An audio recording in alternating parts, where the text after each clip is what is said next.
Hi, it's Aiste. Hola, Siri Lemon Power here. Hi, my name is Emanuela Ciminna. Hello everybody, this is Michaela from Rio. I'm going to be interviewing some artists who are going to be performing on the 11th of May at Strongroom. How did you get into music and who were your biggest inspirations? How did I start? I started by playing the violin, and my biggest inspiration is Damon Albarn.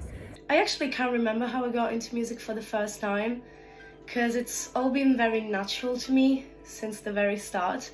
I've always sang, basically since I've got memories of my life.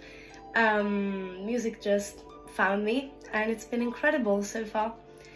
In terms of inspirations for what I do in my art, I have to say Ed Sheeran and Amy Winehouse. In all honesty, I don't remember the moment I got into music because it was a natural part of my life for as long as I can remember myself. My great-granddad was a prolific Lithuanian composer, and that maybe had something to do with it. Then, he had 10 kids, which is quite a lot nowadays standards, but somehow, maybe it trickled down to me. Maybe it's that, maybe it's not, I don't know. Maybe it's the universe working its magic.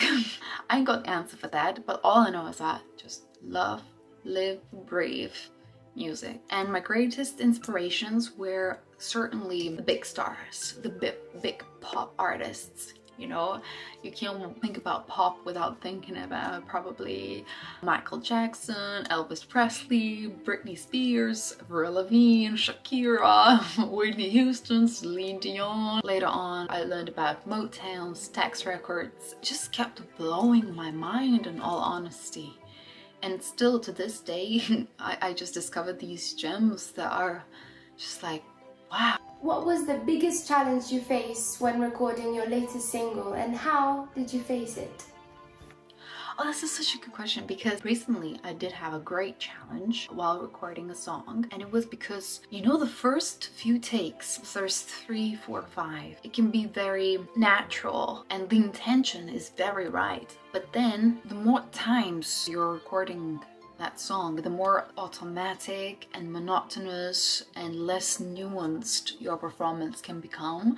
And because of that, you obviously think, oh, not much has changed and I'm still the same person, but there are certain things. You just became less sensitive to whatever you've been exposed to for a few times already. So that, I guess it's just natural way humans work.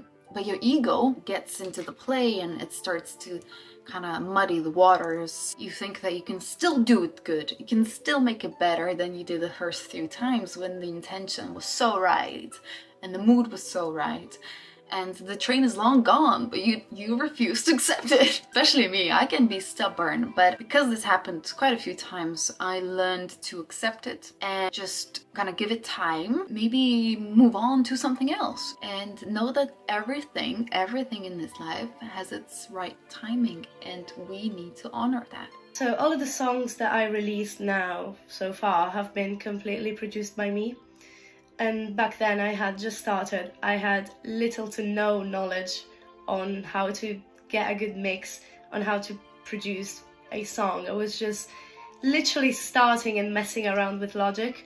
So probably one of the biggest challenges for me was how to get a good mix. And I was just studying, watching tutorials on YouTube. But now I'm learning so much since I started uni in September. I'm learning so much, especially from the people that surround me in my school environment that actually do this for a living, and I couldn't be more grateful. What's the most embarrassing song on your playlist right now? Honestly, I'm not even embarrassed of that because it's an absolute banger. But I have to go with Call Me, Bit Me. It's the theme song from Kim Possible, and it's just such a good song, so you can't tell me otherwise. Most embarrassing song on my playlist is the Dua Lipa song, You Don't Wanna See Me Dancing with Somebody. That song. Honestly, I don't think there are songs that are embarrassing. Everything that is cringe, I think it's very much something I can relate to. So I would never be embarrassed of a part of myself, but I will look for something that would potentially fit into that category. Okay, maybe I'd go for Fighter by Christina Aguilera, although I think this is wonderful, wonderful song, and it's extremely catchy. The chorus is just superb. But maybe why it would be a little embarrassing would be because, I mean, just imagine anyone singing that song to themselves while they're alone in the room, and you know, from afar it could look embarrassing, but I'm still feeling it, so I will not, you know, judge myself. But it's a great song. I love it. And I think, honestly, like, any of you, if you're ever like written a song and you think that it's embarrassing, just stop it. Stop. Don't even go there. There's no such thing. There are no embarrassing songs. I mean, maybe I'm yet to live to hear one, so I'm always looking forward to be surprised. So bring it on. Describe your music in 3 words.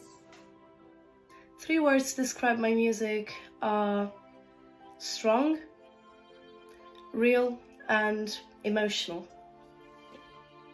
My music is soulful, psychedelic, and I'd love for it to be gospel-ish because of the amount of voices that I tend to use, and also because it is music that I made to show my devotion, celebration toward that. If you could have any fictional character playing in your band, who would they be and what instrument would they play? I think for a fictional character, I would maybe choose Neo from The Matrix. I don't know exactly what instrument he could play. Maybe a triangle, or I always wanted to have dancers on stage so he could do like some nice bullet evading moves, or he could just be like my secret boyfriend. That's still part of the band because it's emotional support. It would be something quite exciting. I'm not hiding, you know. Fictional character would be the Carcam of Dolores. This dude here, Diego Ribera, and he would sing. So I'm a big fan of Friends, and I would love to have a duet with Phoebe Buffay and sing Smelly Cat with her.